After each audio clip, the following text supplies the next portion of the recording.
Hey, how's it going everybody? It's Tanner here, and welcome to a new Ninjago video here on the channel. In today's video, we're going to be talking about things that I see from the Ninjago community every single season. With every season in this community, something different always kind of occurs in terms of the season itself, but in terms of the fan base, it's pretty much the same cycle every single time a new Ninjago season decides to drop. Now, I've been making YouTube videos on this platform regarding Ninjago for a couple of years now. I first started making Ninjago content during the Hands of Time era, so I think it's safe to say that I've seen a lot in terms of what this community does whenever a new season is released. I've basically been taking notes throughout the years, and I've noticed a couple of patterns. So in today's video, I wanted to present to you guys a couple of things that Ninjago fans do every single season. Let's go ahead and get started and just jump right into it here. For a quick disclaimer, this video is not trying to, insult anybody. This video is not meant to be serious, just kind of poking fun at the Ninjago community. I love the community, I'm a part of it, so it wouldn't really make much sense for me to be attacking the community, if that makes sense. Let's go ahead and get started though by taking a look at the first point that I want to make, and that is in regard to people attacking the seasons for no reason, even before they're released. So yeah, in terms of attackers, let's go ahead and talk about that really quick. So this basically comes from the fact that a lot of people in this community cannot accept change, and that's okay. Obviously, it's going to be different for different people regarding how you feel about a certain season, if you think it's a good idea or a bad idea. For example, a lot of people right now are kind of skeptical about Seabound, Season 15. Some folks feel like an underwater season is probably one of the worst ideas that Ninjago has ever had, but you can't say that for sure. That's the thing here. You can certainly have an opinion regarding the idea for sure, but that's not enough to say that the season is going to be bad, or it's not enough to say that it's going to be good for that matter. A lot of attacks that I've seen towards Ninjago's newer seasons from some of the older fans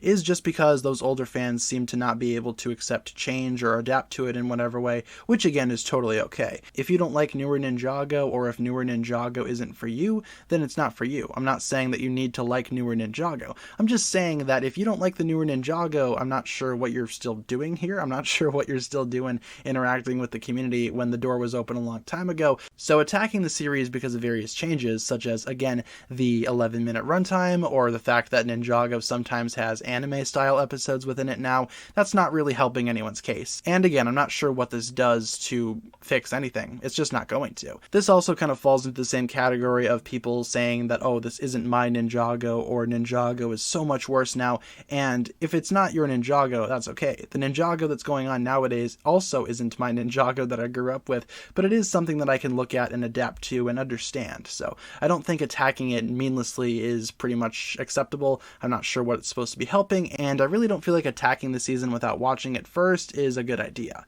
On the very opposite end of the spectrum, you have the defenders of Ninjago. Now, there is such a thing as mindless defending as well. Ninjago is a very good show, but you gotta admit, some stuff in Ninjago isn't perfect. There is such a thing as being too defensive over something. Everything has issues with it, everything has problems, everything has something that could be improved, and Ninjago is no exception. There are issues with Ninjago. Certain seasons are not as good as other seasons, and various things about Ninjago could be tweaked a little bit, in my opinion, to make it perfect. I don't think that mindlessly defending Ninjago seasons before they come out is a good idea either. If you want my general opinion on things, I feel like what we should do is kind of keep a neutral mind on the season until it's eventually released, and when it is released, you can freely say if you'd like it or don't like it. But at the same time, mindlessly defending it is almost as destructive as mindlessly attacking it, if not, more so. So I wanted to go ahead and make that very clear. In my opinion, like I said, wait until it airs and then cast judgment then. Like I said, there is such a thing as being too overly defensive on something, and Ninjago fans defending Seabound, for example, before it's even released, yeah, you can't really defend it either. What you can do, though, is propose that you like the idea and you're curious to see what happens. You're excited to see what happens, you're excited for the season, but you can't really determine whether or not it's good or bad without watching it first. Same goes for people that attack it. You can't determine whether or not it's going to be a bad season, and you also can't determine whether or not it's going to be a good season until the season actually airs. Then you're free to make your own opinions. Stepping away from the actual fan base for a second, usually what happens in the Ninjago scene whenever a new season comes out, you're going to inevitably get some early leaks. Now, these early leaks can come in the form of set images, minifigure images, or even the episodes themselves. Recently, episodes of Season 15 have kind of been trickling online in foreign languages. We'll get more into that later on. But yeah, inevitably these early leaks will kind of go out there. Now the early leaks aren't super helpful either. Like we mentioned with the attackers and the defenders, both of those sides can be pretty adamant in what they feel, and both of those sides can use these early leaks to their advantages. The people that attack the newer Ninjago seasons can look at these early leaks and be like, well, there you have it, it's bad because we got an early rendition of the episode in a poor quality in a foreign language, therefore it's bad. I don't think that's how that works. Same goes for the other side. You can't really defend it just from watching these early leaked non-English episodes either, because if we do that, it's ultimately just going to lead to inevitable disappointment on either side. So I don't really feel like using early leaks as ammunition for your argument is a good idea. Unfortunately though, early leaks do happen a lot. I cover leaks on the channel, a lot of other people do as well, so leaks are something that we just have to get used to within the Ninjago scene, and I feel like a lot of us are kind of used to that at this point. We kind of expect this at this point. We expect the episodes to come out early, online at least, and a lot of us aren't really sure when these episodes are going to be airing in our own country. I know in the States here, we're still waiting on season 14, The Island, to come out, so who knows when that's happening. Either way though, early leaks really don't do anyone any favors either, but it does give us a look as to what we can expect. Another thing that I want to talk about in this video is the re-uploading of several episodes of the season. Like I said, because early leaks are quite commonplace throughout the Ninjago community at this point in time, it is inevitable that people will upload them onto their channel, and it's a good source for traffic, of course. YouTube in general is kind of a difficult place to find your spot in. I know for me personally, it took a couple of years before I was able to obtain some type of audience, so I was just kind of talking to a camera saying nothing for 4 years on end. But with early leaks, yeah, this is a good way for Ninjago fans to kind of promote their own channel and get traffic to their own channel, if that makes sense. It's not their content, mind you, but we do see this happen a lot.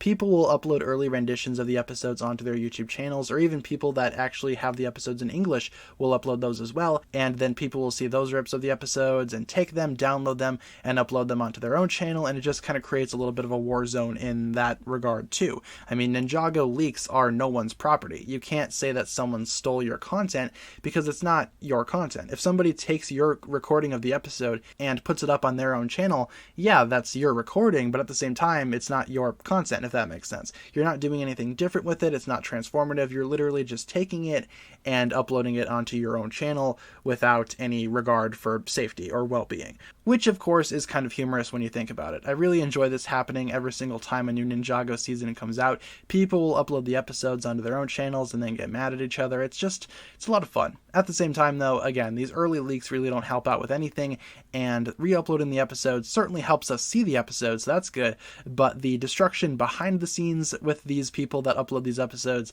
not the best. Definitely not doing any favors for the Ninjago community in that regard. Now, eventually, we actually will get a finalized release for these episodes, whether it be on Cartoon Network, which is doubtful, especially if you live in the United States. Usually this comes from Teletoon or some other type of foreign TV station that will eventually upload the episodes, and people will upload these episodes in high quality online for all of us to enjoy. That's usually how it goes. And usually what happens is we watch the episodes, talk about it for a little bit, and then move on. And yeah, that is kind of true to an extent. A lot of the traffic and search results for the Ninjago seasons kind of happened before the seasons even come out. A lot of us are very excited and we're anticipating this new release for a new Ninjago season, but then the season eventually does come out and we kind of move on after we watch it. Our expectations might have been met or they might have not been met, but either way, we've seen the episodes at this point in time. We know what they are, we know what the story is, and now we can look forward to what comes next. Yeah, some of us will talk about the seasons for a little bit longer afterwards as opposed to some other people, but the majority of Ninjago fans are probably going to be moving on to what the next best thing is, whether that be, again, a new season, a new movie, something else entirely not related to Ninjago. People have other things to move on to and be excited for, and ultimately, again, this is where the final opinions come into play. Now we can actually determine whether or not the season is good or bad, and we can give our opinions knowing that we've actually watched the thing. Now, granted, again, a lot of the hype might not be there anymore because some people will be disappointed, some people will be overly excited, and some folks will think that the season is the best thing ever. But again, at least they're justified there. At least the opinions are justified in that regard, and now we can comfortably make our opinions based on what we had just seen. And usually what happens is the people that were initially attacking the Ninjago season actually find that it's not as bad as they were expecting. Same thing with the people that are defending the season. Some people might look at that and say, well, that wasn't very good after all. What was I defending? You know, those opinions can always change. I really enjoy seeing that once the season is all said and done. I enjoy seeing that happen, and I enjoy seeing people's actual opinions, not these preconceived opinions that they go into the season with.